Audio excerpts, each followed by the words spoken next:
What up, everyone? I needed a stool for my shop that's sturdy and cheap, and nothing's cheaper than free. Let's turn these dirty old pallets into something to cradle our tender behind. It can't have 4 legs, or it's gonna wobble into the craters in my shop floor. At this point, I didn't really have a plan, but let's get started.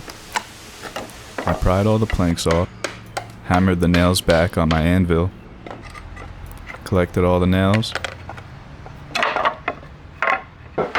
and admired my bountiful harvest.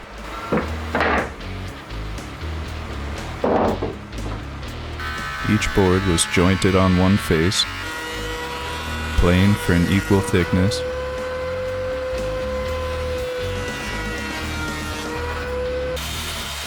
and cut down the middle to make a straight and square edge. I removed the damaged ends and prep for glue up.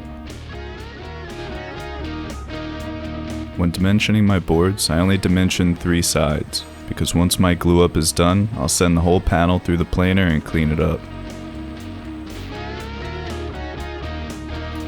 I'm using this silicone brush. I think it was intended to be a kitchen utensil for barbecue sauce and stuff like that. I want my baby back, baby back, baby back.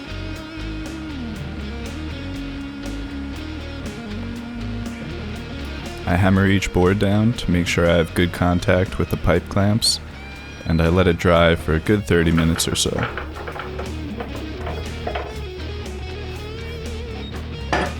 This face is going to be the reference surface when I run it through the planer, so I have to clean it up with a chisel and a sander. It doesn't have to be perfect, but it does have to be flat.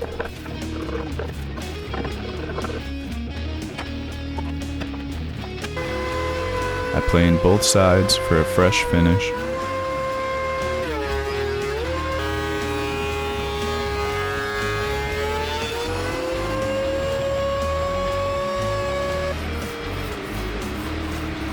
And penciled each face so I get an even sanding. I set up my router with a 1/4" straight bit on this little circle cutting jig I threw together, and I took a few passes, going deeper with each pass.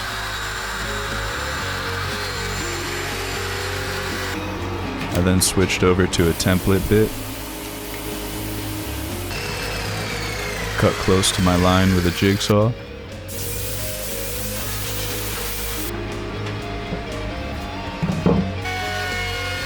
took a few passes with a template bit,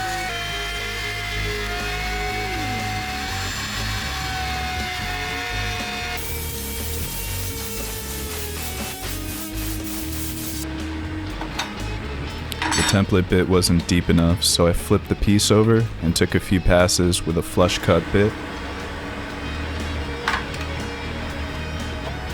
I wasn't super happy with how it came out. There were chunks flying off this thing. Maybe I didn't have enough clamping pressure during those glue ups.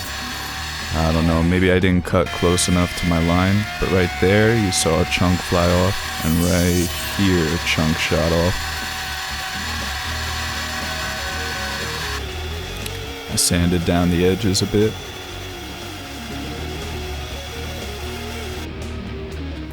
Marked a straight line through the middle of my piece. I'm looking for 3 equal 120-degree sections. So the straight line is 180 degrees, and I make a mark at 60 degrees. The remaining supplementary angle is 120 degrees. I did that one more time, and I have 3 120-degree sections. I cut a 7-degree cut on each end of these legs, and cleaned them up a little bit on the table saw. I use a marking knife to mark the position of the legs onto the seat.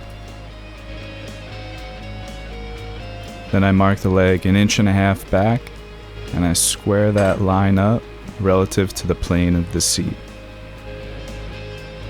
The width of my ruler is a perfect depth for my tenons, so I mark across the top of that ruler. A little super glue and activator to help. And here I'm just repeating the same steps, getting all my marks on all 3 legs.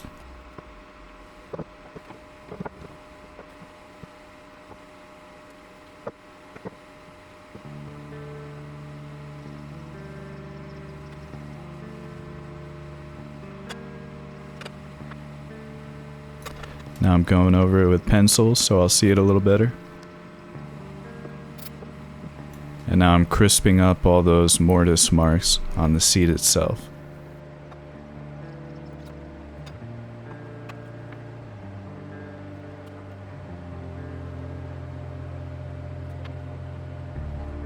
Here I'm just wrapping the marks around the leg.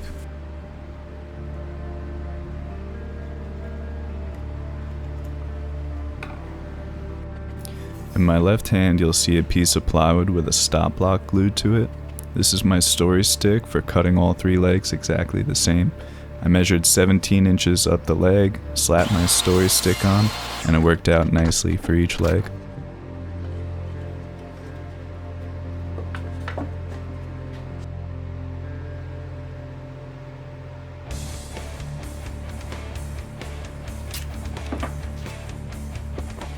The blue tape is acting as a zero clearance plate, so I can get a better judge of where the blade is going to contact my workpiece.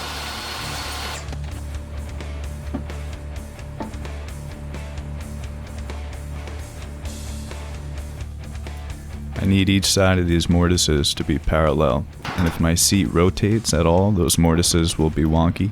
So I temporarily glued this offcut so I could slide my seat left and right and get 2 parallel cuts. I took a few passes and slowly raised the blade with each pass and crept up to my cut depth.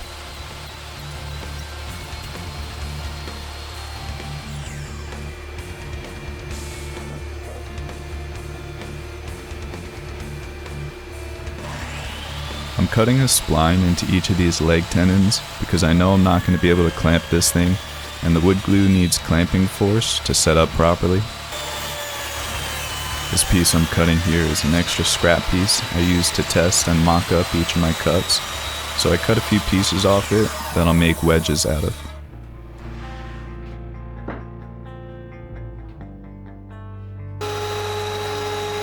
I didn't want to sand my fingertips off, so I used a bit of double-sided tape and a scrap 2x4 to get these wedges sanded.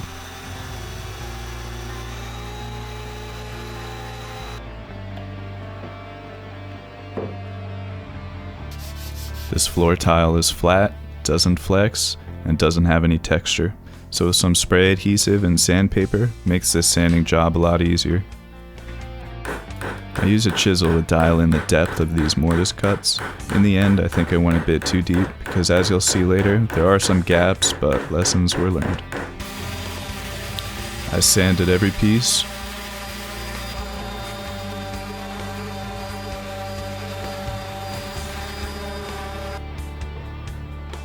Put a bit of glue in my mortises. A little smear with the shop butter knife. A little glue on the wedge. And hammered it home. Here I'm attempting to get a clamp on, and it didn't end up working out, but I had to share this with you guys because I'm making a pretty goofy face. I don't know why my tongue is hanging out.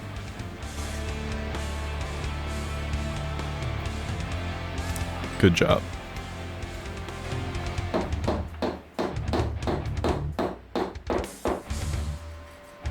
I cut the excess of the wedges with a flush pull saw.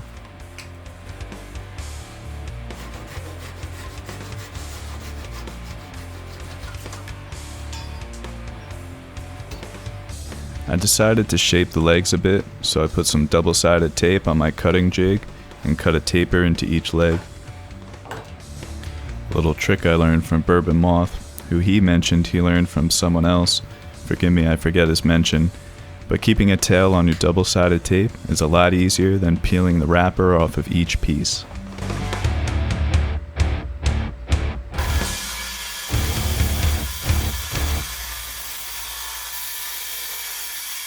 I did this in a few passes for a more accurate cut. With the seat and clamp behind my saw, I couldn't lead into the cut properly and I had to plunge.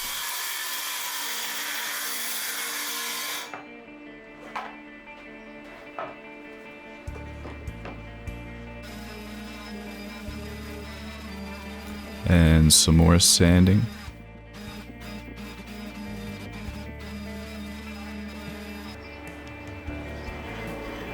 A few passes with a block plane to knock down those sharp edges. And with some sandpaper, I soften the edges of the seat.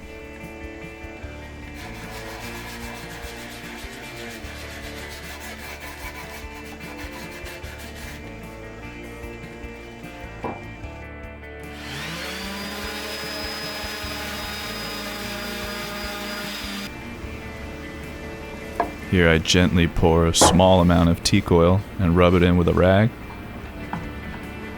I was hoping the teak oil would darken it a little bit. It did give it a little color, but not a whole lot.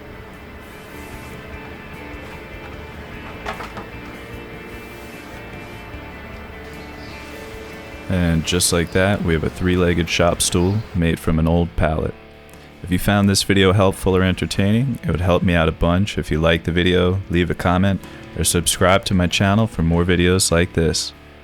Thanks for watching, and I'll see you on the next one.